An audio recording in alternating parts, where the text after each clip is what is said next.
pancitopenia.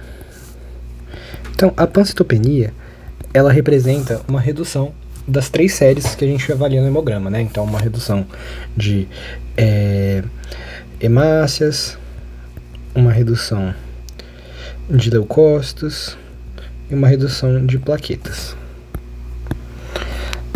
Ok?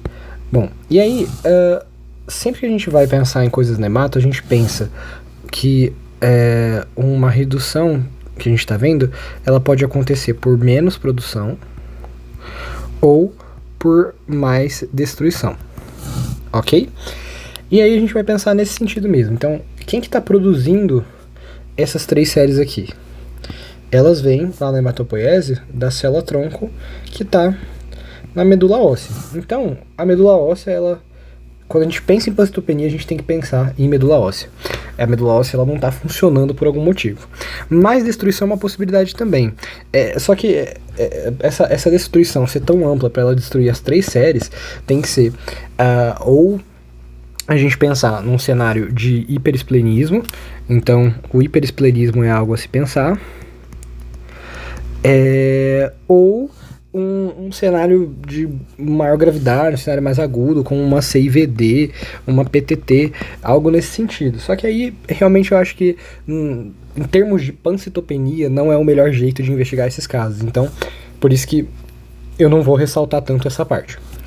Mas então, vamos lá. Quando a gente pensa numa pancitopenia, como eu falei, a gente tem que pensar em quê? Medula óssea, medula óssea, medula óssea. Então, vamos pensar que a nossa medula óssea, ela não está funcionando. Não funciona. A outra opção, como eu comentei, é porque você está tendo uma destruição ou sequestro. Então, as células que você produz, elas saem da medula óssea, mas aí o grande problema é que elas estão sendo sequestradas em algum lugar ou destruídas em algum lugar, depois de sair.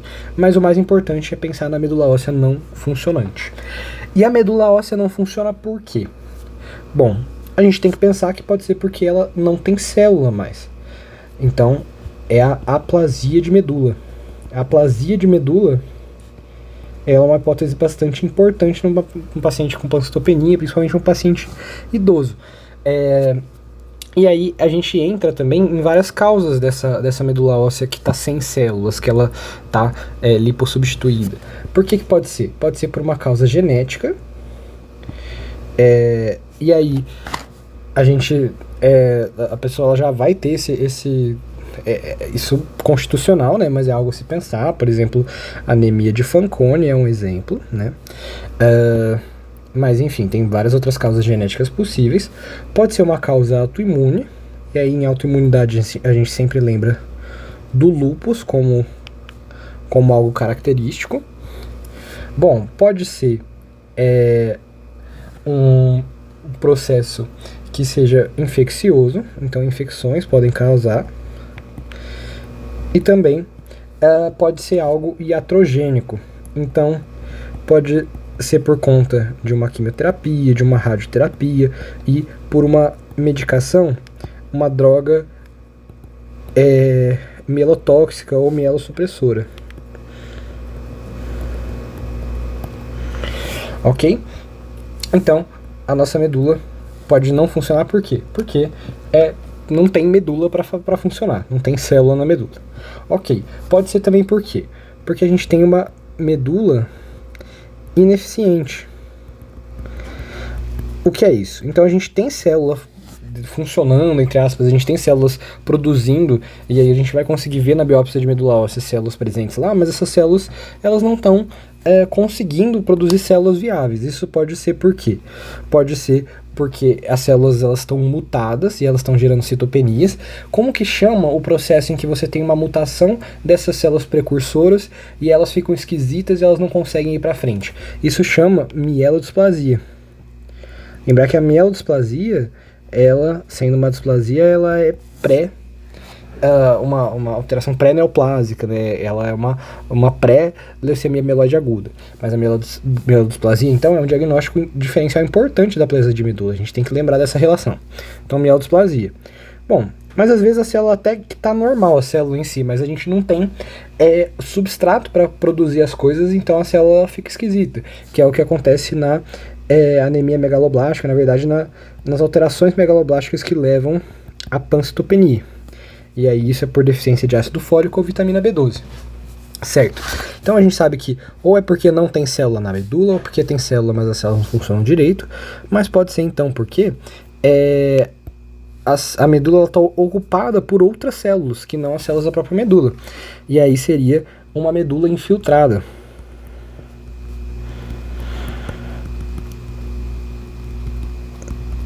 Que é o que a gente chama de mielofitise. Então, uma medula filtrada, uma mielofitise, ela pode ser causada por alguma neoplasia hematológica. Então,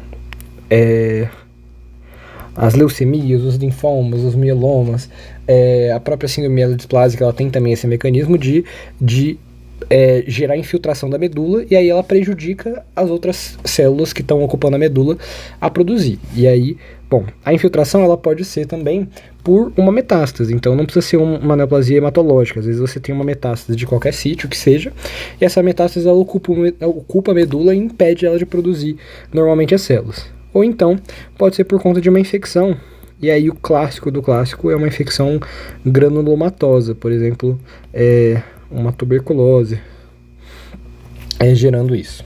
Ok, então é isso. Mas eu comentei que a destruição ou sequestro também é um mecanismo possível, e aqui eu queria destacar o hiperesplenismo, o aumento do baço, ele pode gerar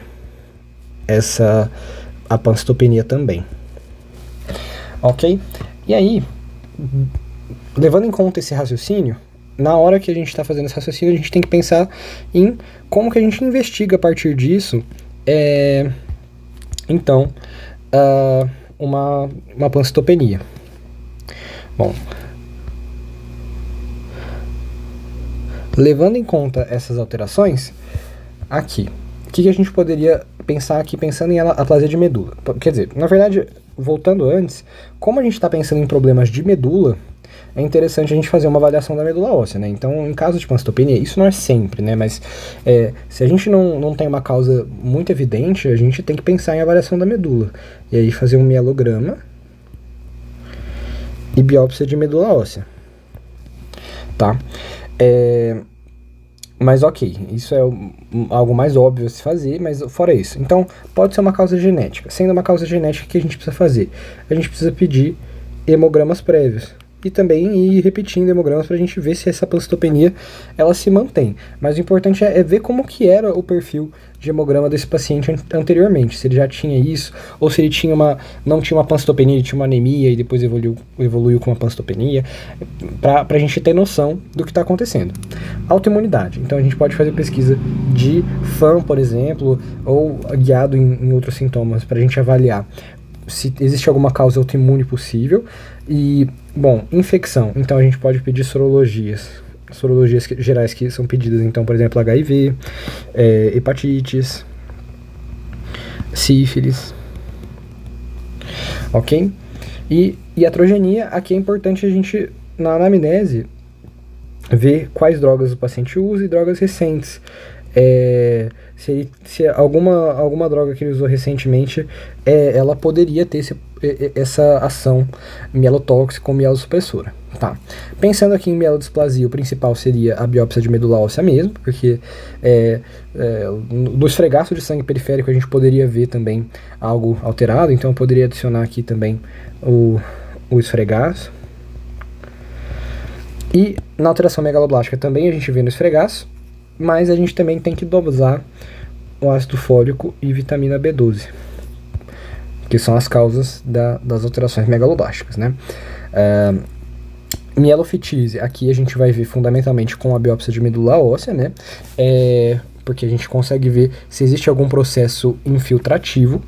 E no caso do hiperesplenismo, a gente consegue solicitar um ultrassom de abdômen para avaliar como que está o volume do baço. Isso, claro, se no exame físico não for possível avaliar o tamanho do baço. Então, essa seria uma avaliação geral para pancitopenia, pensando nas causas de pancitopenia.